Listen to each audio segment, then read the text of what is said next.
अस्सलामुअलैकुम स्टूडेंट्स, उम्मीद है आप सब के सब खैरियत से हैं। Class first year mathematics video series की एक और वीडियो के साथ मैं आपके सामने हाजिर हूं।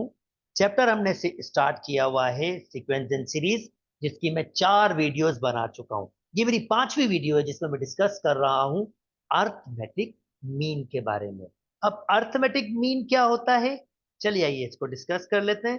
फर्ज करते हैं आपके पास कोई दो नंबर्स हैं और इसके दरमियान आप एक ऐसा नंबर रखना चाहते हैं, ये एक ऐसा नंबर रखना चाहते हैं कि ये जो तीन नंबर आपके पास हो इनमें कॉमन डिफरेंस सेम हो, यानी अर्थमेटिक सीक्वेंस की एक फॉर्मेशन बन जाए।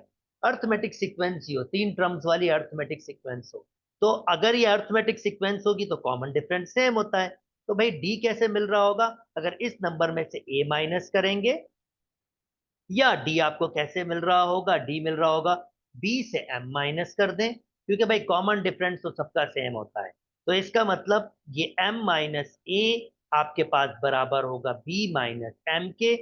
और मैं अगर एम को एक तरफ कर दूंगा तो वो 2m हो जाएगा, और एक उधर ले आऊंगा तो a प्लस बी, यानी m निकालने का बहुत आसान तरीका a plus B divided by 2 हो जाएगा। यानी अगर 2 और 4 में मुझे एक अर्थमेटिक मीन रखना है तो मैं क्या करूंगा, उस m को निकालने का सादा तरीका ये है कि आप इन दोनों को जमा करें और डिवाइड कर दें एग्जैक्टली 2 से।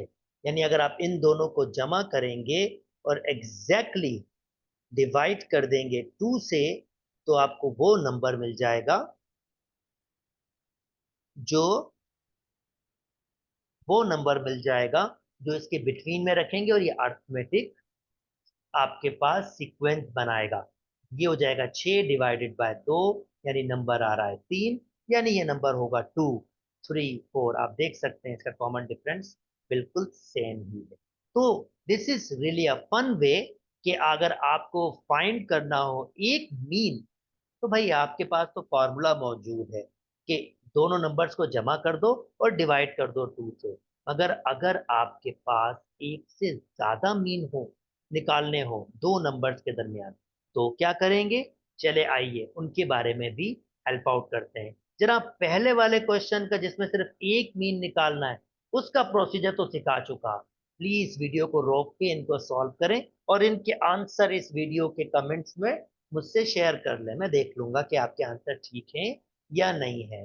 हाँ, अगर जनाब एक से ज्यादा मीन निकालने हो दो नंबर्स के दरमियान, फॉर एग्जाम्पल यहाँ पर 4 कह रहा है, तो चलें मैं ऐसे कर लेता हूँ 6 निकाल लेता हूँ, बाकी दो इसी की प्रोसीजर होगा, बेंचमार्क बन जाएगा आपका, तो आप इजीली निकाल लेंगे।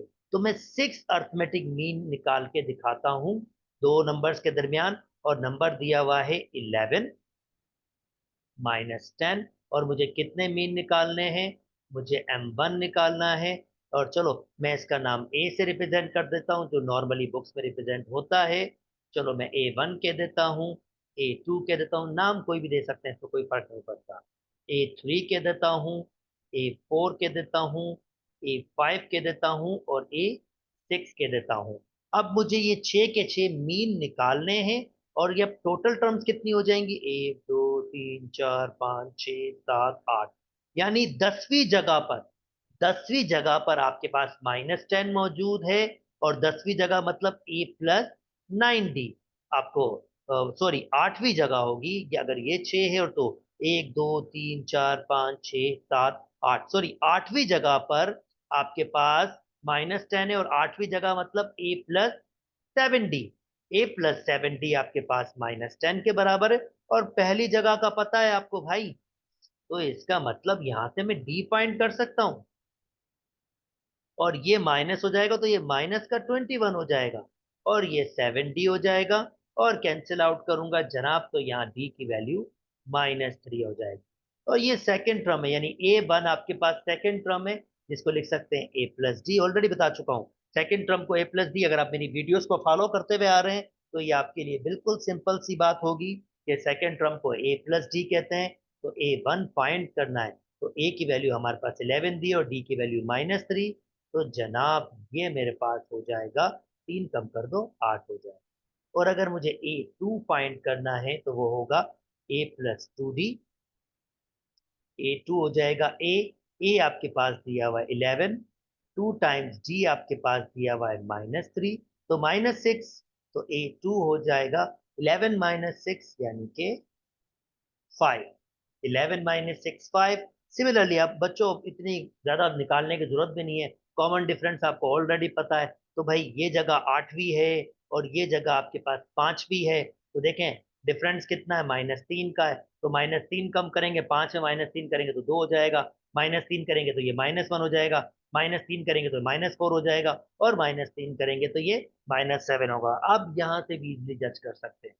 उम्मीद करता हूं दोस्तों आपको ये बात समझ आई होगी। जनाब इसका सेकंड क्वेश्चन और थर्ड क्वेश्चन आप खुद से करेंगे और आई होप आप ये खुद से इजीली कर पाएंगे। उम्मीद करता हूं दोस्तों आपको ये वीडियोस भी पसंद आएगी। अगर मेरी वीडियोस पसंद आ रही है तो काइंडली मेरे चैनल को लाइक कीजिए, सब्सक्राइब कीजिए और दोस्तों के साथ शेयर भी कीजिए। अपना बहुत बहुत बहुत ख्याल रखिएगा। अल्लाह हाफिज।